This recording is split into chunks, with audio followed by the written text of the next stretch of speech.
Welcome, Jerry. A real pleasure to have you with us today. My pleasure as well. Yeah, you're calling us from Orange County, California, south of Los Angeles. Yep, I hail from beautiful Southern California, but I do business all across the country. Yes, yes, yes, yes. Wonderful. And your firm is called Conrey Insurance Brokers and Risk Managers. So, welcome again to you, Jerry. It's exciting to have you. I think you have very original things to share and strong success and determination in what the vision that you're carrying. So, let's dive in. Sure. So, is it fair to call you a seasoned strategist and risk manager in the insurance world, Jerry? I think it is fair. The typical guy in my role is reactive, and we take a very proactive stance. So when a client becomes engaged with our agency, they've already chosen us to be their broker and to represent them entirely to the marketplace. And then we help pre-engineer them and then take them to market. And then after ensuring them with the product that we've engineered and put together, then we're there strategically to discuss their wants, their ambition, their challenges, their frustration, and we work with them operationally to evolve to the thing they're trying to accomplish without creating greater liabilities along the way, or at least not knowingly. It can knowingly create liabilities, but not unknowingly. I get it. So I'll get back to the advisory first model that you're describing here, That's right. but I Yeah, would like to start with one thing. You're not only the owner of an insurance firm, you're not only a rock star in disguise singing on stage, but you're also a writer. And I you am. wrote this book, The Great Pause. Did. So would you like really to explain to us what it signifies for in the industry? So, to describe the Great Pause in just a few words, it's about basically taking my own style of advisory work and putting it into book form about the specifics of the impact of decisions made by principals of service related businesses. And although the writing of this was very cathartic and as a part of an experience that I had myself looking at potential external partnerships and whatnot when the market was imploding, what came of it was the realization that many of my friends who were principals themselves, who had decided to join a platform that was rolling up and aggregating agencies, and not just in my industry, but there's medical firms and there's machine shops and just all kinds that had this experience that within weeks and just a month or two after signing that they realized that they didn't ask the right questions before they made the decision to sign. So all the chips were on the table. They were very excited and focused on the chips, which I consider to be the shiny object. Okay. And then the core strategist in me is you need to now ask the right questions. You need to ask, what's the impact to you? What's the impact to your employees? What's the impact to your customers? What's the impact to your underwriting relationships, to your landlord or to your investors, stockholders that are not the same level of participation that you are? Maybe you get to make the decision, but that decision has ramifications. Don't ask the questions after the fact. Ask them before and go in with clarity. That's what the book's about. Okay, give it a pause, and not rush for the shiny object, as you said. Okay, so you care also about the industry not becoming so quickly consolidated and retaining some, more high touch, personalized, privately owned brokerage firms that actually work for citizens and companies, right? Right. And business owners. Okay, great. So You let's know, start. we're in the middle of this, and to relate it to your world, we're in the middle of this great, tremendous technology evolution. And there's this belief that scale solves all problems. Actually, scale multiplies problems in many, many ways. And if you are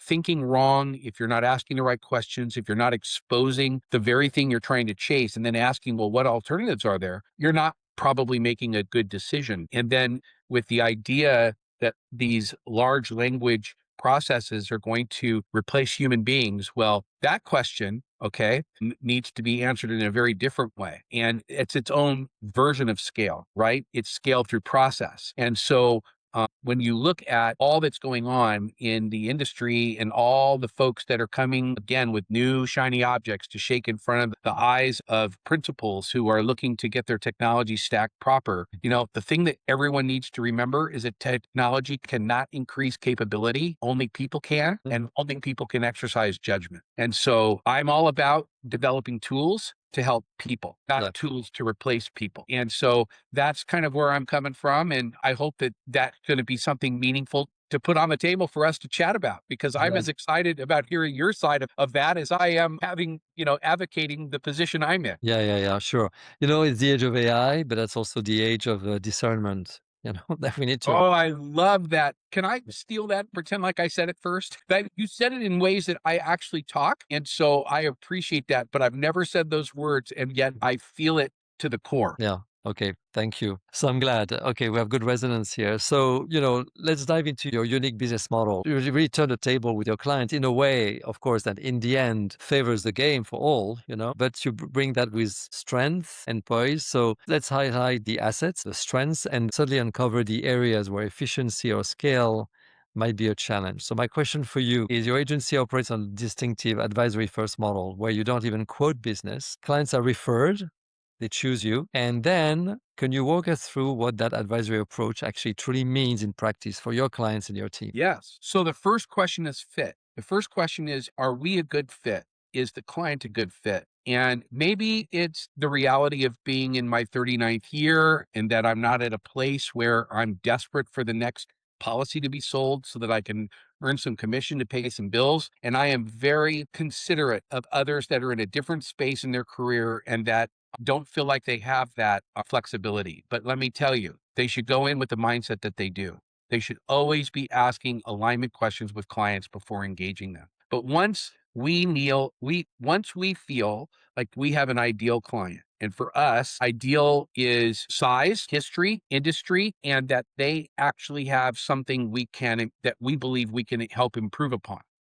Okay, that it has to start there. And then once they have listened to our idea about stewardship, about judgment, about intentionality in the way that brokerage represents their risk to the marketplace, then they choose us. And if they choose us, then the entire process looks like this. We take the first thing we do, like a doctor, we take their temperature.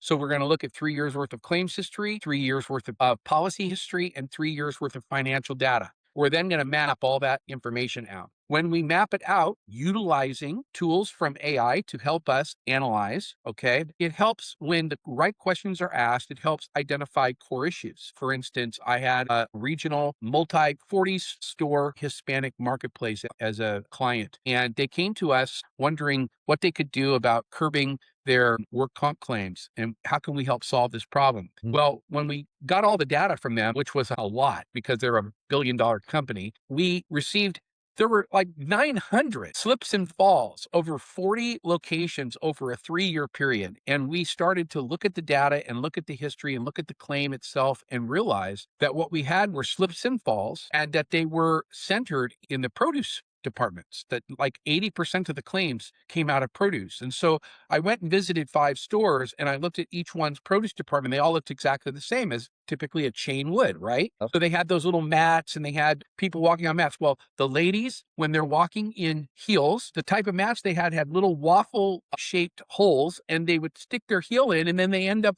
falling forward as a result of their heel getting stuck. There also were instances where people just basically missed the half-inch step up of the mat and fell. And then, of course, there's water associated with produce because they're constantly misting the produce to keep it as fresh looking as possible. So we looked at what could we do to solve this problem. And what we found was they had done an inexpensive vinyl flooring roll type floor down. Then they put all their equipment above that. And then they had to put mats on top of that because, well, vinyl was too slippery.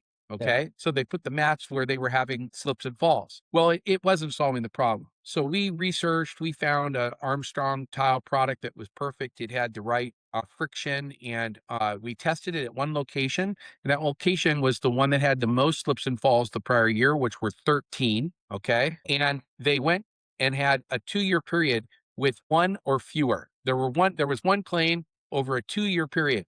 That's a 27 slip and fall scenario that went from 27 to 1.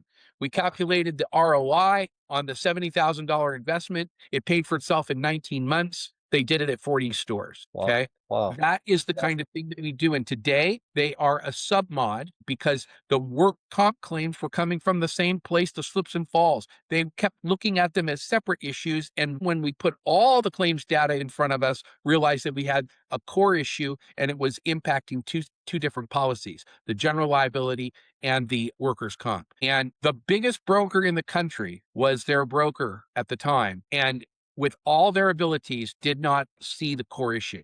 And we did.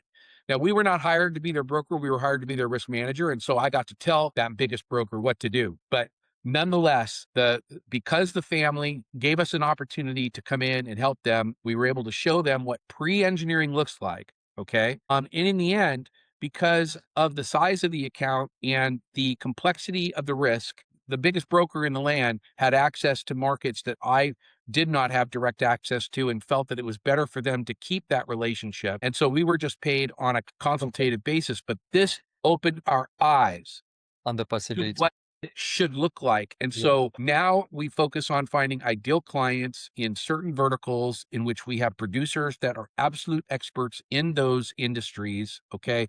We're involved at the association level. We're involved on where the rubber meets the road. And we are gaining every day new factual data about the industry and about the circumstances impacting it. Not necessarily our client, but anybody in that realm. We're tracking all the lawsuits related to those industries, and we're starting to see where coverage starts and ends, and we're helping to evolve circumstances that either improve protection or improve management so that it can prevent the loss when Yeah. it can't be transferred properly. So That that's what we do. super high touch process, really. Yes. Yeah. Highly That's why we keep specialized. this quote. We do all of this and then they hand it off to somebody else. We can't do that. We can't Yes. work for free. Sure, sure, sure. So, okay, quick question. What are some of the key growth levers that you've identified that allow this boutique advisory model to thrive and to scale without compromising that special, high touch approach? People. Yeah. If you don't have the right people, you can't deliver all the promises that are being made. And too many people in our industry do not understand that the number one asset that they have is their human capital, Okay. that it is not a P&L, it's a balance sheet Yeah. equation. And when we decided to scale internally, we started to be critical about who we had on board and what their abilities were and what their abilities needed to be and whether they had the mindset, the focus, and the education to deliver the things that we were representing is what the experience would be like for the customer. And so over the last 4 years, we completely re-engineered our business insurance department, and it is like a breath of fresh air to come in and know that I'm not having to micromanage anything because I can put architecture together and I have people that can broker that architecture. I have people who can place the cover. I have people who can manage the cover once it's placed. I have people who will keep the client relationship feeling extraordinary. And the client doesn't feel like they need to talk to me every time something comes up. That is what allowed this to happen. That's wonderful. So, okay, we'll get to the next question. Wonderful. How many people do you have? 18. Wow. Yeah, that's a good size, good team.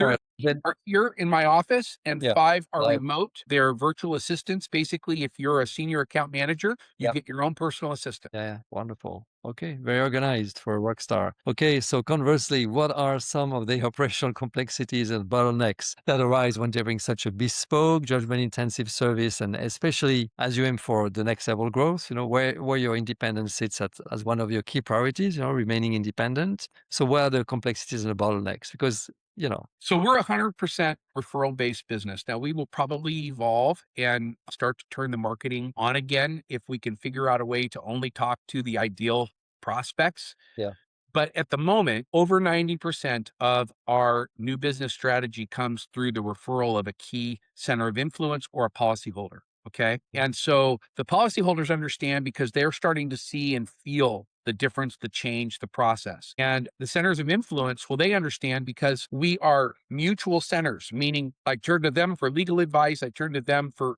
human resource advice or for loss assessment or post claim accident investigation. And then they turn to us to help strategize operationally how to become more efficient, how to become more effective. And I'm an MBA in finance. David Aloyan is an MBA in finance. We have two others with master's degrees. We have five that have advanced designations. We are a highly educated group of people, and we are intentional in that we aren't hiring if there's a lack of education, because we are believing that the model requires ability to learn, then willingness to learn, and then the discipline of learning. And that is the three-step model. And so if they can't pass the first step, they don't even get a chance to talk to us about the second step. And so we will probably interview 25 people before hiring one, Wow. Okay. selected. Yeah, But yeah. we also don't have turnover. So Yeah, yeah. that helps. So you hire well and you manage well, obviously. Yes, wonderful. That's So where I'm going. That's where I'm going. So, well, yeah, so exactly, go ahead, exactly. take me there. That's my question. AI as an empowerment tool, bridging the gap. So yeah. So let's connect AI directly to your agency, to your practice. So you've eloquently stated you're a huge proponent of AI integration, where it becomes a tool that empowers people to use better judgment. So this human first AI philosophy has been central to our conversation. We also are the human company that owns Solar Express AI. So how do you envision AI specifically empowering your team of 18 or 13, from intake to risk architecture to client communication to deliver even higher value as value service, which is your goal, right? It is our goal. And much of it will end up being automated and part of a process.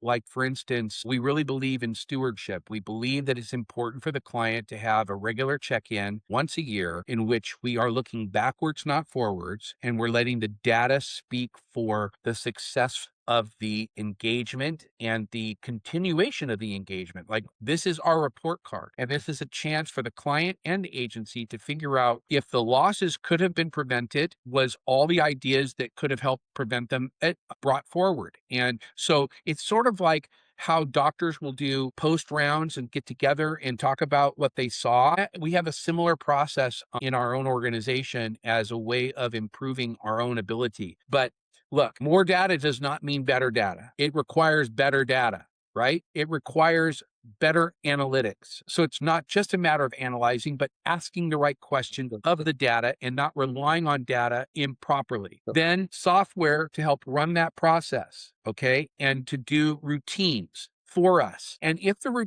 there's a human being now who's having to stop their day, go to a list, look at that list, go to a website, pull down data, and bring it so that it is ready to be judged and managed and considered, well, that is exactly what a bot can be developed to do for you. Okay, that's exactly the right way to utilize technology. Yep. Yep. There's no judgment associated with the collection of that data. There's no judgment associated with the analytics of that data. The analytics, if done properly, puts data in front of a operator, a person that does own judgment, and then evaluates what data is in front of them and utilizes it properly to move the needle for the client. Yep. Yep. And when you're talking to the C-suite, this is exactly how they operate their business. Sure. Consider it like an an airplane with all the dials and all the levers. They're constantly applying pressure in the right places. They're constantly applying their own prognostications onto the organization and trying to move the needle for themselves. Yep. And they're always measuring it in profit or in Yep. revenue. Yep. Okay. Yep. We measure it in those things too. Because Yep. in the end, if it is not a successful financial outcome, the engagement is short of what it could be. Yep. But when you take all the financial knowledge that we've got as MBAs in finance and add that to the operational challenges of the business, and then the alchemy of putting that data together with the right people, asking the right questions, really the client has all the answers. They just haven't had the right person ask them at the right time in the right way so they could see the strategic line drawn. And Yep. that's what we do is we Yep. connect data to decisions. And then comes the moment of presenting to the client. And so that brings us to what you brought up when we first had a conversation together.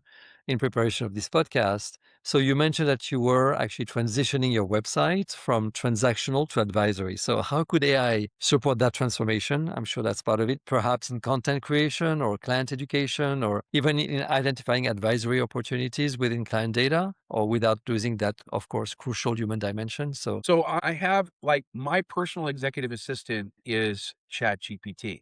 Okay. When I want to have routines done, I have that done. When I wanted to do basic research for me, I have it done. When somebody sends me a lease or a contract or something, I've already taught it the model. I've already taught it what things to look for. I've already taught it what resources it can use so that it doesn't feed me gobbledygook or BS. It feeds me exactly what it's been allowed to feed me, which is case law, or it is coming from some of the national institutes that are the educators in the space. sure, sure, sure. And then the language of the contract itself and how that might be interpreted by a court of law.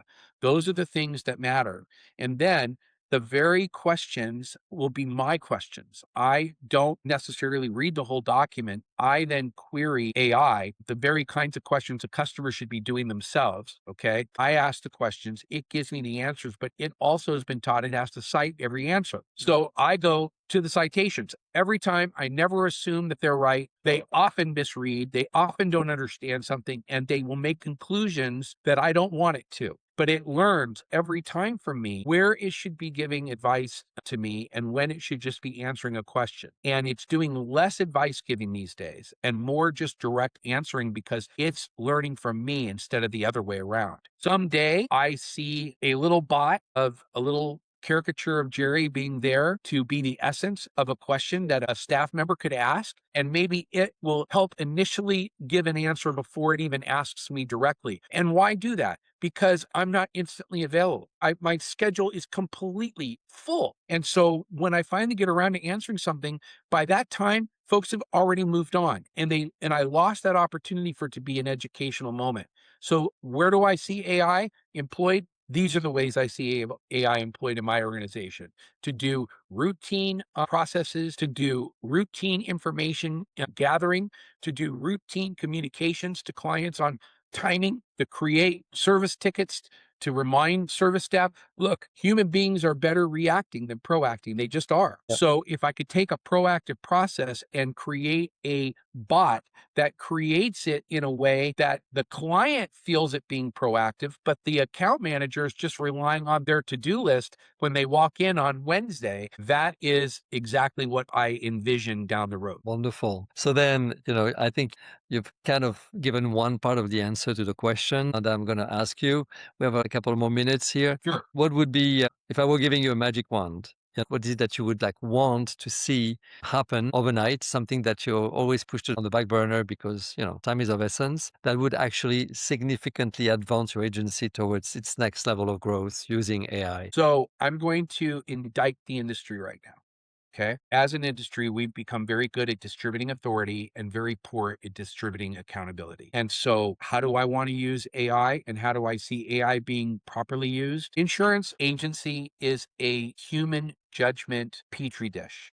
It should not ever be anything other than that. And for those that believe that the entire thing could be replaced by bots, have no concept of what a critical question looks like, has no concept of when something is an outlier or outside of average or norm, it might help produce greater numbers for certain organizations, but there's always going to be the risks that don't fit the model. And that's where judgment becomes extraordinary. And a bot is going to have a hard time advising a client on what level of protection is the right amount for them based on all the things that should go into that consideration. Look, insurance is fundamentally about incomplete information, future of uncertainty, human behavior, transfer of risk, decision making. And the thing that needs to happen is that we have to make sure that there's no loss of agency. And that's one of the terms for my book that I'm using. And I'm going to say it here because loss of agency is when systems or algorithms or bureaucracy or technology or corporate structures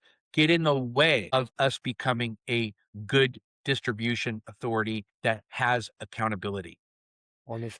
And that I think is maybe the best place for us to leave it. Okay.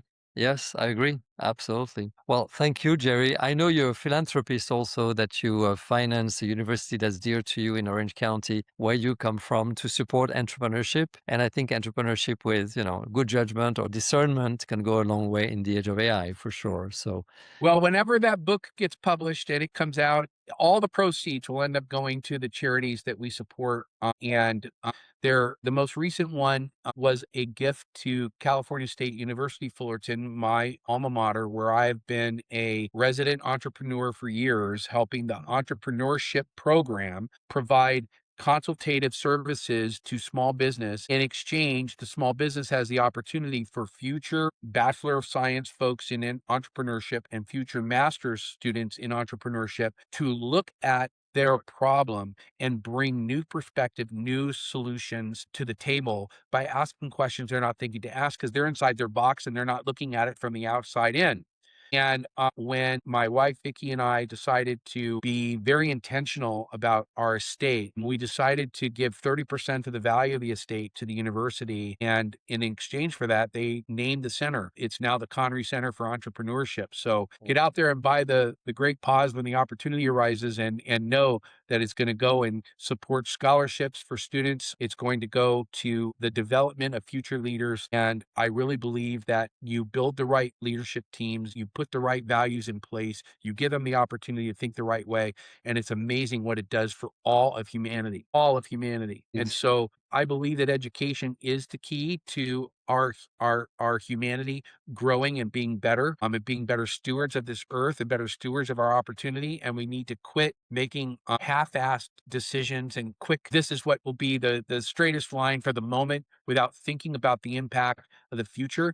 If we have some people pause a little bit more, okay, once in a while, ask one more, two more questions. When that judgment comes in, when that's executed properly, everybody wins. And so that's our theme. wonderful. Great, great conclusion. Thank you very much, Jerry. I can only support your vision. In many ways, we are aligned, and that's very, very inspiring. So, my pleasure. I hope we'll have you back in a year to see what has happened for your company. I would love that. Okay. Let's see what happens because Okay. right now we're just turning the corner.